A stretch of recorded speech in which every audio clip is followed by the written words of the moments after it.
Hello বন্ধুরা, চলে এলাম আরেকটি মিনি ব্লগ নিয়ে। তোমরা দেখতেই পাচ্ছ আমি রেডি হয়ে গিয়েছি। আজ ছিল মহাষষ্ঠী, সেজন্য আমি গিয়েছিলাম শ্বশুর বাড়িতে, আর আসার সময় ভিডিওটি শুরু করেছি। এদিকে আমার বোনও একটু হাই করে দিয়েছে, আর এদিকে আমার মেয়ে তার পিপির সঙ্গে ভিডিও কলে কথা বলছিল। এ নিয়ে সবাই হাসাহাসি করছিল।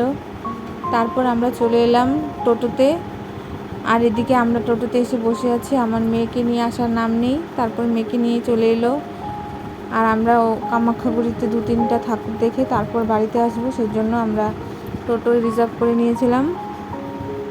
ছোট বাচ্চা নিয়ে অসুবিধা হবে, আবার রাতও হয়ে যাবে, এজন্য আমরা একটা টোটো রিজার্ভ করে নিয়েছিলাম। আসার সময় টোটো রিজার্ভ করে এসেছিলাম। এরপর বাড়ির সামনে একটা মন্দির আছে, ওখানেই দুর্গাপূজা হয়, ওখানেই যাচ্ছি ঠাকুর দেখতে। আর ওর পাপাও বাইকে আসছিল ঠাকুর দেখার জন্য। আর এদিকে আমার মেয়ে সব কিছু তাকিয়ে তাকিয়ে দেখছিল। ও বাইরে ঘুরতে ভীষণ পছন্দ করে। ওকে নিয়ে সারাক্ষণ বাইরে ঘুরলে ওর কোনো অসুবিধা নেই, ও ঘুরতে ভীষণ ভালোবাসে। ছিল আরও ঠাকুর দেখব, কিন্তু হঠাৎ করে মেয়ে এত কান্নাকাটি শুরু করে, সেজন্য পরে প্ল্যান ক্যান্সেল করে আমরা বাড়ির জন্য রওনা দিয়ে দিই সোজা, আর কোথাও যাইনি।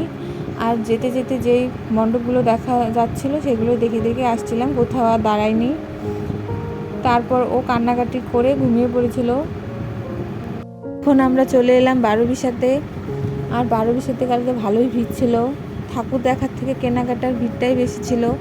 ঠাকুর দেখার ভিড়টা কালকে থেকেই হবে, সপ্তমী থেকে ঠাকুর দেখার ভিড়টা বেশি হয়। আমার মেয়ে এখনও ঘুমিয়েই আছে। আমি ভেবেছিলাম ও লাইট দেখবে, ও লাইট দেখলে ভীষণ খুশি হয়, লাইটের দিকেই তাকিয়ে থাকে। তো ভেবেছিলাম যে না, ও লাইটটা দেখবে খুশি হবে, কিন্তু না, ও পুরো রাস্তায় ঘুমিয়ে ঘুমিয়ে আসে। যাই হোক, কী করা যাবে, আমরাই লাইট দেখে এলাম। ওকে নিয়ে যাব সপ্তমীর দিন বা অষ্টমীর দিন, ওকে নিয়ে একটু বের হবো রাতে। এরপর আস্তে আস্তে দেখলাম এক জায়গায় ঠাকুর নিয়ে যাচ্ছে, সবাই নেচে বাজনা দিয়ে বম ফুটিয়ে ঠাকুর নিয়ে যাচ্ছে। এরপর আর ভিডিও করা হয়নি, এখানেই ভিডিওটি শেষ করলাম।